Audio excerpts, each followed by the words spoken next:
அலி இப்னு அபீ தாலிப் ரலியல்லாஹு அன்ஹு அவர்களிடத்தில் ஒரு மனிதர் வந்து கேட்டார், யா அலி, என்னால் இரவு வணக்கத்தில் ஈடுபட முடியவில்லை, என்ன காரணம்? அலி அவர்கள் சொன்னார்கள், அந்த ரஜுலுன் கது கையதத்க துனூபுக், நீ பாவங்களால் பிணைக்கப்பட்ட மனிதனாய் இருக்கிறாய் என்றார். உன்னை கியாமுல் லைலுடைய தொழுகையிலிருந்து தடுப்பது உன் பாவம், உன் உறக்கம் அல்ல. உன்னை உறங்க வைப்பது அந்த பாவம்.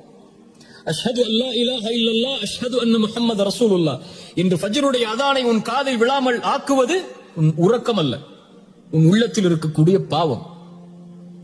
அல்லாஹ்வுடைய திக்ரில் நிம்மதியை அடைய விடாமல் தடுப்பது உன்னுடைய காது அல்ல, உன் உள்ளத்தில் இருக்கக்கூடிய பாவம்.